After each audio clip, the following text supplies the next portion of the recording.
সীমান্তের রক্তাক্ত সংঘাতের পর এবার নদীর স্রোত বয়ে আনছে নতুন ও ভয়াবহ যুদ্ধের বার্তা। দক্ষিণ এশিয়ার দুই চিরপ্রতিদ্বন্দ্বী ও পারমাণবিক অস্ত্রধারী দেশ ভারত এবং পাকিস্তান আবারও মুখোমুখি এক মহাসংঘর্ষে। সিন্ধু নদ যেন হয়ে উঠেছে উভয় দেশের মধ্যকার নতুন অগ্নি পরীক্ষা ও শক্তির লড়াইয়ের প্রধান মঞ্চ। দুই দেশের মধ্যে তীব্র উত্তেজনা সৃষ্টির হয়েছে দীর্ঘদিনের ঐতিহাসিক সিন্ধু নদ জলবন্টন চুক্তিকে কেন্দ্র করে। ভূরাজনৈতিক বিশ্লেষকরা এখন বড় প্রশ্ন তুলতে শুরু করেছেন, তবে কি এবার সিন্ধু নদের পানি নির্ধারণ করবে ভারত পাকিস্তান সম্পর্কের চূড়ান্ত ভবিষ্যৎ? শেষ পর্যন্ত জয় হবে কার, চুক্তির আইনি ভাষার নাকি পেশি শক্তির ভাষার? পানি কেন্দ্রিক এই মনস্তাত্ত্বিক ও সামরিক দ্বন্দ্ব কি সীমান্তের বারুদকে আরও একবার উস্কে দেবে?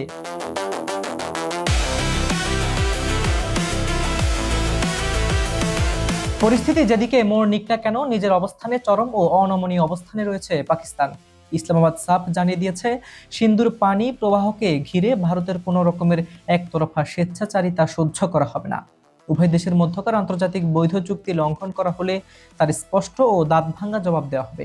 ইতিমধ্যে পাকিস্তানের জলবায়ু পরিবর্তন বিষয়ক ফেডারেল মন্ত্রী মুসাদ্দিক মালিক ভারতকে অত্যন্ত কঠোর ও চরম হুঁশিয়ারি দিয়েছেন।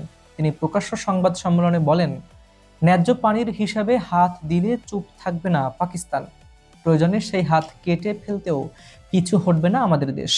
পাকিস্তানের নীতি নির্ধারকদের দাবি, সিন্ধু নদের স্বাভাবিক পানি প্রবাহে ভারত যদি বড় ধরনের কোনো পরিবর্তনে বা বাধা সৃষ্টি করে, তবে ধসে পড়বে পাকিস্তানের সামগ্রিক কৃষি অর্থনীতি। চরম হুমকির মুখে পড়বে দেশটির খাদ্য নিরাপত্তা, বিদ্যুৎ উৎপাদন এবং লাখো লাখো সাধারণ মানুষের কর্মসংস্থান। ফলে পাকিস্তানের কাছে এই পানি সংকট এখন এক প্রকার বাঁচা মরার লড়াই বা অস্তিত্বের প্রশ্ন হয়ে দাঁড়িয়েছে।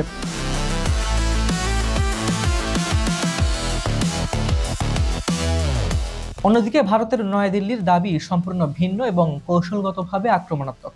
ভারতের স্পষ্ট বক্তব্য, সিন্ধু পানি চুক্তি অনুযায়ী যে পরিমাণ পানি ব্যবহারের বৈধ অধিকার ভারতের রয়েছে তার পুরোটা তারা এখনো ব্যবহার করেনি। ফলে ভারতের এই অব্যবহৃত বিপুল পরিমাণ পানি স্রোতের মতো বয়ে চলে যাচ্ছে প্রতিবেশী দেশ পাকিস্তানে। নিজেদের বৈধ অংশের পানি ব্যবহার পুরোপুরি নিশ্চিত করতে ভারত এখন নতুন করে একাধিক বাঁধ, বিশাল জলধার, খাল এবং পানি সংরক্ষণ অবকাঠামো নির্মাণের মেগা পরিকল্পনা হাতে নিয়েছে।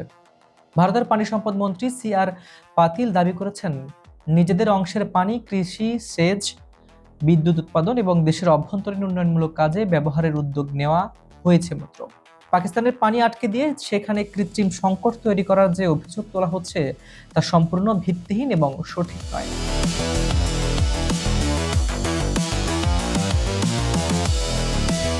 এই পানি সংকটের ইতিহাস বিশ্লেষণ করলে দেখা যায়, মূলত 2025 সালের কাশ্মীরের পেহেলগামে একটি ভয়াবহ ও আত্মঘাতী সন্ত্রাসী হামলার পর থেকে ভারত কঠোর অবস্থান নেয়।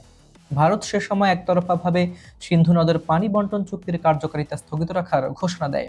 সে সময় থেকে মূলত দুই দেশের মধ্যে পানি কেন্দ্রিক এই অস্থিরতা তীব্র রূপ ধারণ করে।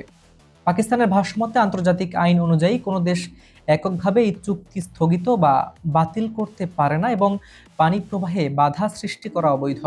তবে ভারত এই ক্ষেত্রে আন্তর্জাতিক পরিমণ্ডলে সবসময় সন্ত্রাসবাদ এবং জাতীয় নিরাপত্তা প্রসঙ্গটিকে সামনে আনছে।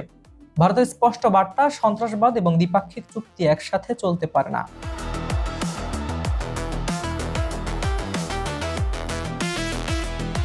প্রতিরক্ষা ও আন্তর্জাতিক সম্পর্ক বিশ্লেষকরা আশঙ্কা করছেন, সিন্ধুর পানি এখন কেবল জীবন ধারণের উপাদান নয়, বরং ভারত পাকিস্তানের শক্তি প্রদর্শনের একটি প্রধান রাজনৈতিক হাতিয়ারে পরিণত হয়েছে। উভয় দেশই একে আন্তর্জাতিক চাপ সৃষ্টির বড় মাধ্যম হিসেবে ব্যবহার করছে। জলবায়ু পরিবর্তনের ফলে সেখানে বিশ্বজুড়ে পানির উৎস শুকিয়ে আসছে এবং সেখানে দক্ষিণ এশিয়ার মতো একটি ঘনবসতিপূর্ণ এবং সংবেদনশীল অঞ্চলে এই পানি যুদ্ধ এক ভয়াবহ মানবিক বিপর্যয় ডেকে আনতে পারে। পাকিস্তানের ভঙ্গুর অর্থনৈতিক পরিস্থিতির মধ্যে এই পানির হিস্যা বন্ধ বা হ্রাস পেলে দেশটি অভ্যন্তরীণভাবে পুরোপুরি অচল হয়ে পড়তে পারে। বিশ্বের ক্ষমতাধর রাষ্ট্রগুলোর চোখ এখন দক্ষিণ এশিয়ার এই সংঘাতের দিকে। আন্তর্জাতিক বিশ্লেষকদের মতে, দুই দেশের পানি কেন্দ্রিক এই সংকট দ্রুত কূটনৈতিক আলোচনার মাধ্যমে সমাধান না করা যায়, তবে তা যে কোনো সময় পূর্ণাঙ্গ সামরিক যুদ্ধে রূপ নিতে পারে। দুটি পারমাণবিক শক্তির দেশের মধ্যে এই পানির যুদ্ধ কেবল দক্ষিণ এশিয়া নয়, পুরো বিশ্বের শান্তি ও স্থিতিশীলতাকে ধ্বংস করে দিতে পারে। সিন্ধু নদের শান্ত স্রোত এখন আর শান্তি বজায় রাখছে না, বরং তার বুক থেকে ছড়িয়ে পড়ছে বারুদের গন্ধ। আগামী দিনে এই দ্বন্দ্ব টেবিলের আলোচনায় মিটবে নাকি রণক্ষেত্রের বোমায়, তা সময়ই বলে দেবে। আন্তর্জাতিক রাজনীতি এবং দেশের ভেতরের এমন সব রোমাঞ্চকর ব্রেকিং নিউজের পেছনের আসল সত্য সবার আগে জানতে এখনই আমাদের চ্যানেলটি সাবস্ক্রাইব করুন এবং পাশে থাকা বেল আইকনটি চেপে রাখুন। বিজ্ঞাপন ও প্রমোশনের জন্য ডেসক্রিপশনে দেওয়া নাম্বারে যোগাযোগ করুন। ভিডিওটি ভালো লাগলে লাইক দিন এবং বন্ধুদের সাথে শেয়ার করতে ভুলবেন না। আমি হাবিবুর রহমান নিশান আজ এখানে বিদায় নিচ্ছি। দেখা হচ্ছে পরবর্তী ভিডিওতে। ততক্ষণ পর্যন্ত ভালো থাকুন, সুস্থ থাকুন। আল্লাহ হাফিজ।